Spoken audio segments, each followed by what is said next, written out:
mis amados hermanos, amigos, familia, qué gusto estar con ustedes una vez más en este hermoso día, aleluya, que Dios nos regala. Usted y yo tuvimos el privilegio de poder declarar esta verdad. Amanecimos vivos. A Dios sea la gloria. Te invito a que adoremos. Creo que tenemos razones suficientes del por qué hacerlo. Papito lindo, te damos muchas gracias una vez más por darnos la oportunidad de poder declarar lo que tu palabra dice en Lamentaciones 3:22, que por tu misericordia nosotros no hemos sido consumidos, porque nunca decayeron tus misericordias, sino que nuevas son cada mañana. Gracias porque somos testigos de esta verdad, de ver que esa misericordia ha sido renovada, que nuestros ojos se abrieron, que podemos estar en pie no por nuestros méritos personales, sino por tu bondad. Gracias por tu palabra que nos hace tanto bien, que estamos seguros que esta palabra, que tiene la propiedad de enriquecernos, catapultarnos a niveles mayores, estamos seguros que seremos enseñados y adiestrados conforme a tu voluntad. Yo estoy orando por cada persona que escucha estos devocionales, donde quiera que se encuentren, sean bendecidos ahora en el nombre de Jesús. Amén. Y amén, gloria al Señor. Le damos la bienvenida a aquellos que ingresaron a los devocionales desde el corazón de Dios. Soy el pastor Fabio Castañeda, donde todos los días pues escucharás una palabra que estoy seguro que bendecirá mucho tu vida. A Dios sea la gloria. Continuamos con esta enseñanza bajo el tema: no son mis planes, son sus planes. Muy importante que entendamos esta verdad. La base bíblica es Proverbios capítulo 16, del versículo 1 hasta el 3. Como son tan cortos los versículos, lo voy a volver a leer nuevamente. Del hombre son las disposiciones del corazón, mas de Jehová es la respuesta de la lengua. Todos los caminos del hombre son limpios en su propia opinión, pero Jehová pesa los espíritus. Encomienda a Jehová tus obras y tus pensamientos serán afirmados. Wow. Yo creo que este es uno de los textos que indudablemente, tenido en cuenta, obedecido, pues toda la palabra, pero hay palabras tan específicas que a veces no necesitan ni interpretación, por lo diciente que son, por lo claras que son. A veces uno pregunta: Señor, háblame, Señor, quiero conocer tu voluntad, quiero que me muestres cuál es el camino que debo de seguir. Todas esas oraciones que solemos hacer los cristianos. Entonces encontramos un pasaje como estos, tan diciente, tan claro, a lo mejor leído en otras versiones mucho más dicientes, usando las traducciones, pues indudablemente nos va a abrir una mente y un panorama mucho más amplio para entenderlo. Perdón, pero de la manera como lo leemos tan claro, nos damos cuenta que Dios quiere que entendamos esta revelación para que logremos alcanzar y tener y disfrutar todo aquello que Dios nos permite vivir. Porque hablábamos ayer que los seres humanos somos muy dados a frustrarnos con mucha facilidad. Nos agotamos con mucha facilidad, aunque de alguna manera Dios nos ha capacitado y nos ha dado mucha fuerza para soportar. Pero hay un momento en la vida que es tal, hablábamos del peso emocional, es tal el peso, es tal la fuerza, que muchas veces en cuestión de meses, de días, de un momento a otro uno dice: ¿pero qué le pasó a esta persona? Si iba tan bien, lucía tan bien, hablaba, se veía con buena apariencia, pero usted se da cuenta cómo cambió de la noche a la mañana. Mire esa angustia que maneja, ese estrés que tiene, esa ansiedad. ¿Qué fue lo que pasó? Pues precisamente es esa dualidad de pensamientos que nos ataca. El enemigo trabaja mucho con los estados emocionales que manejamos los cristianos, o el ser humano, diríamos más bien, y aprovecha esas oportunidades que decimos que manejamos para colocar en nosotros esos estados deprimentes. Pero qué lindo el tener la riqueza de la palabra de Dios, que Dios nos levanta de cualquier circunstancia. Entonces hablábamos de que si nosotros como cristianos no logramos entender la revelación de esta verdad, entonces de que son los planes de Dios, no los de nosotros, entonces, o nos vamos a convertir en niños caprichosos, como exigiéndole al papá, y yo quiero esto y por qué no me da esto, y vamos a terminar no solo frustrados, sino aún más cansados, amargados con la vida, amargados con todo, con el barrio, con la ciudad, con los presidentes, con una cantidad de cosas.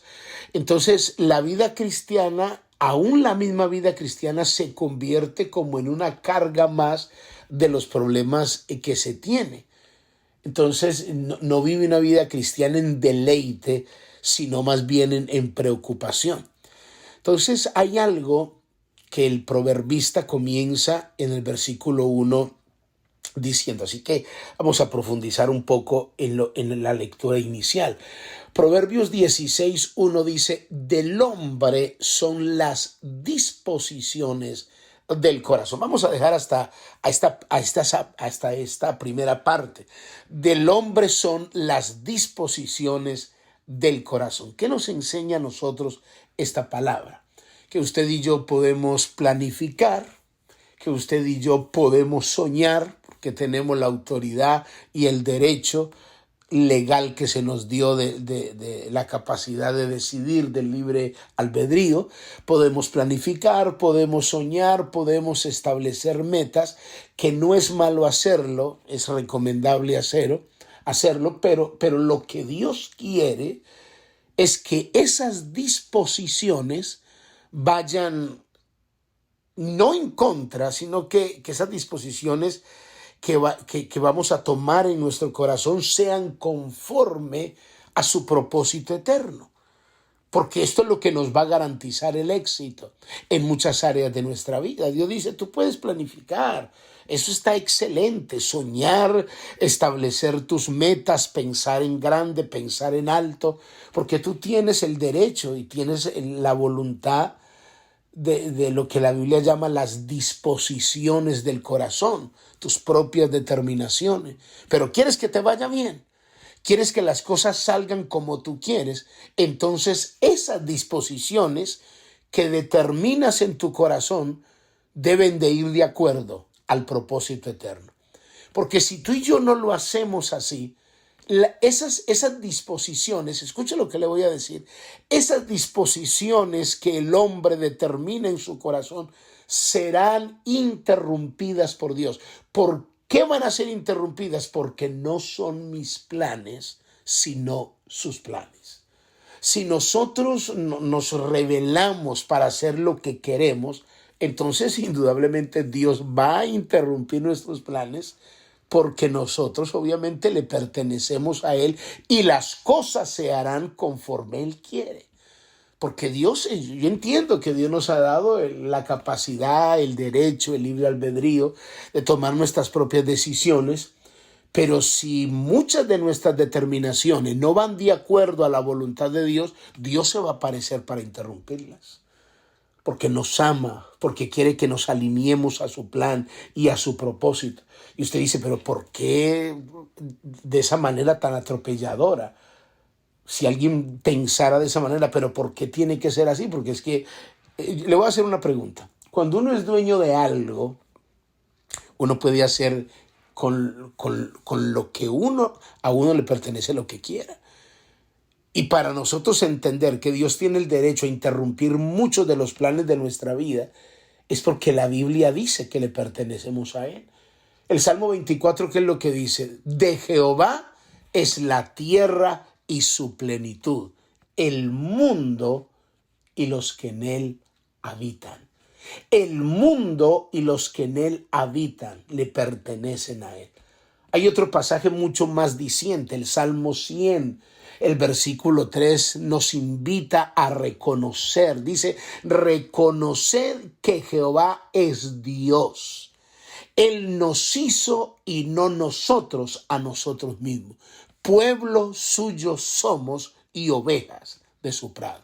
En vez de rebelarnos y encapricharnos porque nos interrumpen nuestros planes, más bien debíamos de alegrarnos porque el que conoce nuestra vida, el que conoce nuestro futuro, el que diseñó y trazó un plan divino para nosotros, ve que en nuestra humanidad, en nuestras disposiciones, nosotros estamos tomando determinaciones que no suman a nuestra vida espiritual, que no bendice nuestra vida, que no bendice nuestra familia, que no nos ayuda a avanzar, que no nos ayuda a crecer. Qué bueno que Dios viene a interrumpir nuestros planes. ¿Por qué? Porque recuerde el título de esta enseñanza, porque no son mis planes, son sus planes. Cuando yo logro entender esto, entonces mi oración no solo va a ser mucho más efectiva, sino que no me voy a frustrar cuando encuentro en el camino un no. Porque Dios también dice no. No me enojo, no me disgusto, porque hay gente que, abiertamente no le dice a Dios ni le habla a Dios enojado. ¿Y por qué? ¿Y por qué Dios no obra de esta manera? A veces hay gente que lo puede hacer.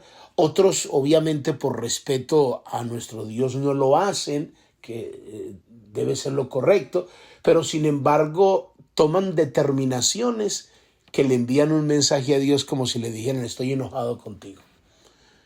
Estoy enojado contigo y no vuelvo a la iglesia y estoy desanimado y no quiero saber nada de Dios. Me descuido en las disciplinas cristianas porque es que estoy cansado de orar y de ayunar y de hacer todo lo que me enseñan y no veo resultados y no veo nada. Entonces comienzo de alguna manera indirectamente como a enojarme con Dios, a manipular a Dios, así como un niño, y estoy enojado como los niños y yo no lo quiero a usted, yo no lo quiero.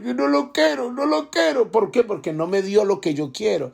Pero entiende que yo sé, como si el papá le dijera al niño: yo sé lo que te conviene. Yo sé lo que te conviene. Y cuando en tu derecho legal, en tu libre albedrío, a veces tomas determinaciones por amor a ti, para que estés dentro del plan y del propósito eterno, Dios va a interrumpir mis planes. Y vamos a leer un pasaje de la Escritura para darte algunos ejemplos cómo Dios interrumpe nuestros planes. El primer ejemplo lo encontramos en Génesis capítulo 11, del versículo 1 al 8.